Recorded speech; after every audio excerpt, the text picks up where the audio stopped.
Hey, it's Nick and Ron with another edition of Ask Ron. How you doing today, Ron? I'm excellent. We're sitting here in the middle of a commercial property boot camp filming this. And been here for we're in the third day. I'm sitting here beside my sign. This is the actual sign we put out. My acquisition just puts out 25 of these a week.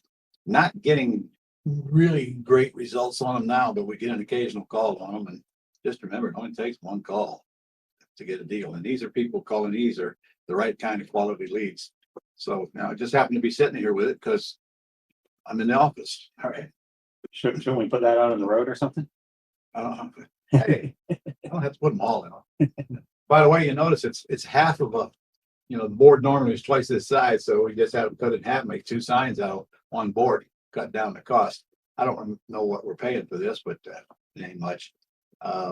Supercheapsigns.com or banditsigns.com or any of those sign companies that get made for you.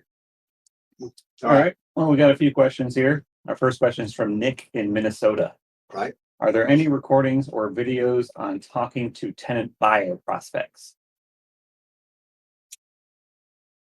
Nick, there's so many videos on the Golden Club. I simply don't remember. Do you? I'm not sure, but maybe we could create one real quick. Yeah, maybe you should make a note of that. Well, what if I'm just I'm a tenant buyer right now? Okay, so in other words, you want to do some role playing? Yeah. All right. So you contacted me. I sent you out to the house. You went by the house. You looked at the house. You loved the house. And now we're at the meeting. Maybe, or maybe how about I just call in initially? Well, you wouldn't be talking to me. You'd be calling to Pat Live. All right, so I'm calling Pat Live, and so all Pat Live is going to ask them what house you're looking at, and their name, your contact information, and what's the most you can put down, and what's the most you can pay per month. All right, so you liked what you saw, so you called me back. Is that the way you want it? This is your game. Yeah. Okay. All right. So I'm calling you back, and you telling me you got $20,000 put down, right? And right. You pay $1,600 a month. Blah blah blah. Right. All right. Hey, hello, Nick. Hey, Ron. Listen, I'm calling you back about your inquiry about the house. I see that you've already talked to our service, so I'm assuming that you I've seen that. Well, actually, no. When I call you back, I'm going to give you lockbox code, aren't I? Okay.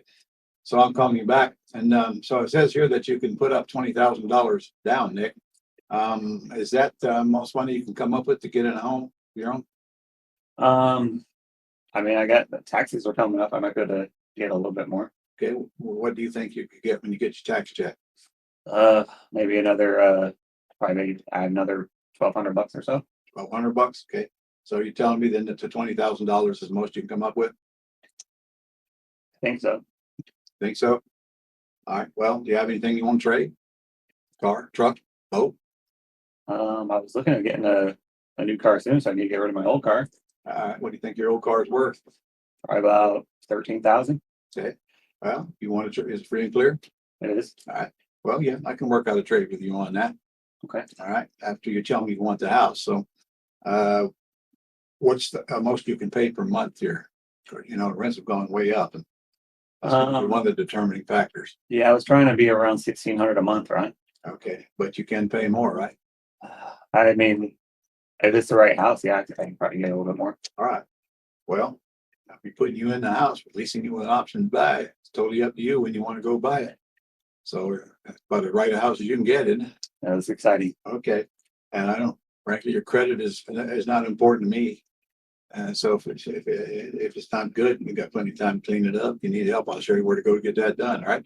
Oh, you can do that? Yeah, I can. Okay. So you, I assume you want to get in the house now, right? I do. All right, let's take a look at it. All right. Got something to write with? I do. Okay. The lockbox code is 0000. Can you remember that? All right. Let me write it down. Yeah. Okay. All right. You can get out there and take a look at it, but I got to tell you, you get flooded with calls, man. So if you're going to go now and get back with me immediately and tell me whether it's what you want. And then we'll arrange a meeting and get together and I'll get some more information from you and verify that I can accept you. All right. Okay. Sounds good. All right. When do you plan on going out? Can I go out today? Sure. I would right. expect you to. All right. All right. So the lockbox key is in the box. Please put it back when you get through and change the combination a little bit. All right. Will do. Okay. Thank you. I'll talk to you then. All right. Video done. You done? All right. Next question is from David in Florida. He says, I have noticed in the deal structuring terms video of the Pretty House Terms course that when you're buying on owner financing, they're often giving around 10 years on the term. Ron says we want to keep the Golden Goose going. So I'm wondering how we keep the Golden Goose going past those 10 years with a balloon payment. Well, basically, you're asking me just how to answer that same thing when you want a lower term. And we've done it dozens of times, but we can do it again here if you want to be that zealot. Okay. So Nick, you're telling me that you would like to have the term be 10 years, right? Mhm. Frankly, some people give me 30 years and some don't, but I haven't done one in less than, 15 years since I can remember. Can you do 15? Sure. Okay, we're done. He went down easy, didn't he? Did you want me to make that harder? No, but that's what I'm going to do. I'm going to negotiate him down. The other said all of my questions. I'm only asking questions, and he's answering my questions. He's making me an offer. I'm not making an offer. Would you say it's probably not a good idea to push too hard at that point, though, if I've already given 10 years? Well, I've already made up my mind that I'll take the 10 years. Mhm. So that helps. That's quite a long time. Yeah. And then if when we're going like eight years down the road, when that's starting to come up, what Yeah. would be the way to try to extend that if we got a nice Golden Goose? Well, first of all, you ain't likely going to have it 10 years. Somebody's probably going to cash you out before that. But even if you do, what you're asking me is what happens if I get near the end and I haven't got the buyer to cash them out yet? Right. I'm going to call up the seller and say, listen, we're getting close to the time when I promised you I'd pay you off. But I may not be able to pay you off because I've got a tenant buyer in the house that is not going to be qualified for a loan by then. So I'm going to need an extension from you. Okay. All right. What do you mean? What are you talking? Well, as long as you can give me, as long as you can give me. Okay. Yeah, I was kind of looking forward to that, but I mean, I guess I don't mind the monthly payment though. Well, I may not be making you a monthly payment, probably paying your bank directly. Okay. But you've long since forgot about this house. You're not getting any calls from anybody. Yeah. Hey, you call me out on my way. That's still in my name. I am no, the house not in your name. That loan's still in my name. Oh, That's still I going. Yeah. Okay. I hope. So I'm gonna get all I can out of you. What's the worst gonna happen? I can't get any. And you insist on getting paid 10 years, right? Well, I'm gonna let it ride out and we'll make the call later when we get closer to the 10-year balloon. And they got a choice. They only got to extend the loan or take the house back. Yeah. But I'm not gonna go refinance it. I can tell you that. Yeah. At 10 years though, you probably by then it's low enough that you could probably just sell it conventionally, right? I've already collected 3 non-refundable deposits by then. Right. I made thousands and thousands and thousands of dollars on the house. If I have to give it back, I'll give it back. Okay. What I'm saying though is you probably owe much less Indeed, I do. than it's worth. But So I you can could make just- you a case that says maybe the reason why they want it back. They know they owe a lot less on it. Right. Okay. So that could work double-edged sword. Well, so I mean, look, if the deal is good enough, and at that time, I might even be in a position to where I can pay them off. But if I owe them any money above their loan, I'm going to get that discounted for sure if I pay them off, because they've already been conditioned to know that I may not be able to pay them off if I'm even here asking them that question. I mean, But they want the house. I think that's the worst case. They give them the house back. Happy to do it. And of course, they're going to pay the closing costs. all right. So let's say I ain't never done that, but that's what I would do. after 9.5 years, you owe 150 to the seller still. Yep. And the house is now worth 275, which is very realistic. Probably worth more than that. Yeah. Yeah. Okay. So, and your tenant buyer is not in a position to cash out. Their options already expired. And I cannot deal with a seller. Right. I might go get a private loan on it in that case to save all that equity. Sure. And structure interest-only payments, so I still got a big cash flow. And if you couldn't do that, you could just sell it conventionally, couldn't you? I could if the tenant's not in it. As long as their options expired, yes. Yeah, their options expired. And I would make darn sure their option expires at least a year before my balloon was due. Okay.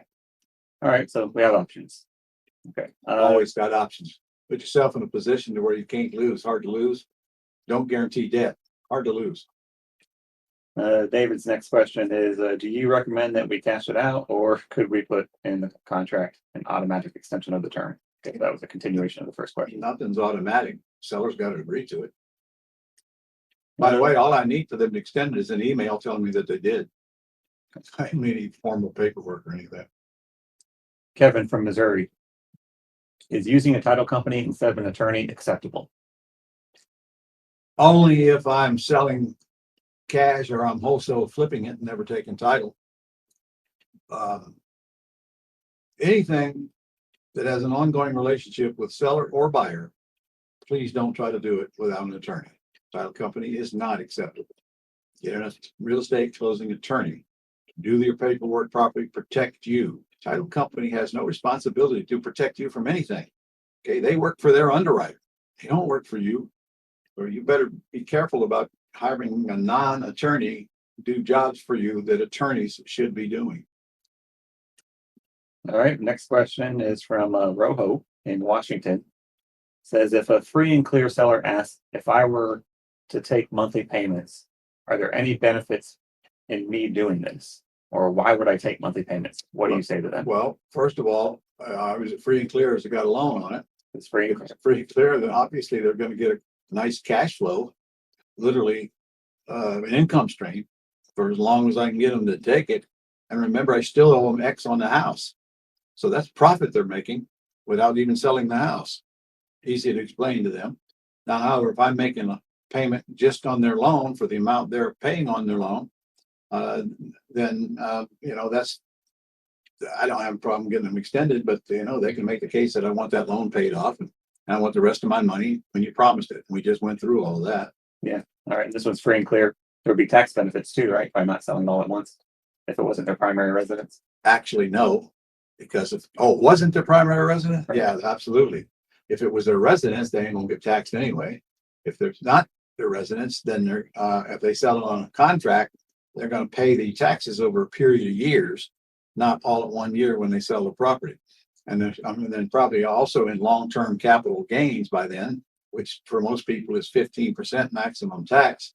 So the only taxes they're going to pay is 15% of the portion of the principal that is profit every single month, which is a very small amount. So literally almost no taxes. Now they will pay taxes on the interest they receive, so if it's really clear. So even then they get to keep the rest, which they won't get if they cash out of the house. All right. We're down to two more questions. Murphy in Florida says, I need a deed to transfer a house into a living trust. Which is the best deed to use? You can use a quitclaim deed. Quitclaim, Q-U-I-T, claim deed. Find them all over the web.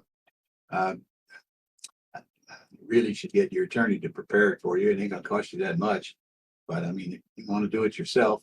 So what if I file a deed and I screwed it up? It's simple. You just file a corrected deed with the words corrected deed right at the top and record it again when somebody points out to you that you made a mistake. And if you're going to fill out a deed, you better be very careful with the legal description now.